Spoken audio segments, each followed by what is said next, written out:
राहुल गांधी आज मध्य प्रदेश में धार जिले के बदनावर में बड़ी रैली को संबोधित करने जा रहे हैं और ये उम्मीद जताई जा रही है कि राहुल गांधी यहां युवाओं और बेरोजगारों के लिए 10 चुनावी वादे कर सकते हैं। राहुल गांधी ने सोशल मीडिया प्लेटफॉर्म पर लिखा है कि कांग्रेस आज कोई बड़ा ऐलान करने वाली है और ऐलान के बारे में राहुल गांधी ने सीधे तो नहीं लिखा, लेकिन इशारों इशारों में ये बता दिया है कि युवाओं से जुड़ा ये ऐलान होगा। उन्होंने अपने ट्वीट में लिखा है कि देश के युवाओं को संबोधित करते हुए लिखा है कि अब डिग्री को सम्मान मिलेगा, समस्याओं का समाधान मिलेगा और सभी को काम मिलेगा। कांग्रेस अपने हाथों में देगी भविष्य की कमान, कल होगा बड़ा ऐलान। सीधा चल रहे हैं हमारे सहयोगी अनुराग द्वारी के पास।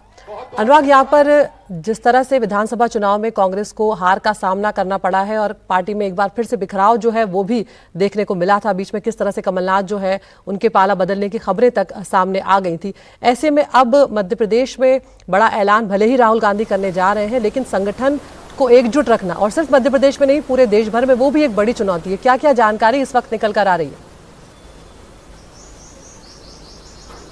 देखिए, दो अलग अलग मुद्दे हैं और जो सवाल आपने पूछा, एक कांग्रेस के संगठन की तरफ और दूसरा जो एक बड़ा ऐलान कांग्रेस की तरफ से होने वाला है, तो पहले उस पर बात कर लेते हैं। मध्य प्रदेश में आपने देखा होगा पिछले कुछ दिनों में, चाहे पटवारी भर्ती के मुद्दे पर हो, चाहे युवा बेरोजगारों का मुद्दा हो, चाहे और भी तमाम विषय हैं, युवा कई बार सड़क पर दिखे हैं।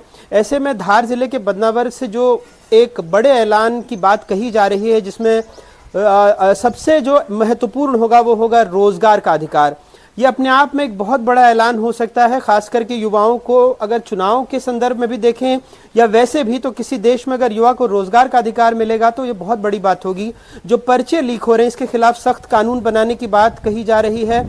और जो हमारे सूत्रों से बात हुई है, तो जो एक तरह से जर्मनी में एक डुअल एक शिक्षा की व्यवस्था होती है, जब स्कूली शिक्षा में ही अप्रेंटिसशिप प्रोग्राम आपको दिया जाए और उसके बाद जब आप आगे की ओर पढ़ाई करें, तब तक आप एक वोकेशनल कोर्स के जरिए अपने आप में कोई एक ऐसी दक्षता हासिल कर लें कि आपको नौकरी मिलने में कोई दिक्कत ना हो। वैसे पूर्व मुख्यमंत्री शिवराज सिंह चौहान ने भी इस तरह का एक अप्रेंटिसशिप प्रोग्राम यहाँ पर शुरू कराया था आपने, जब वो मुख्यमंत्री थे।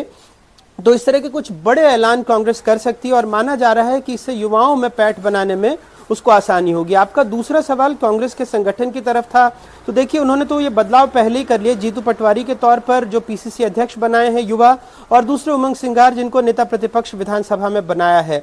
ये जरूर है कि कमलनाथ को लेकर काफी चर्चाएं चल रही थी, लेकिन बीते कुछ दिनों में ग्वालियर में और तमाम जगहों पर वो देखे भी गए हैं, तो ऐसा नहीं। और उन्होंने खुद अब सामने आकर इस बात को कहा है कि वो कहीं नहीं जा रहे हैं, लेकिन फिर भी सियासत है, इसमें कभी भी कुछ हो सकता है। तो नजरें तो बनी हुई हैं।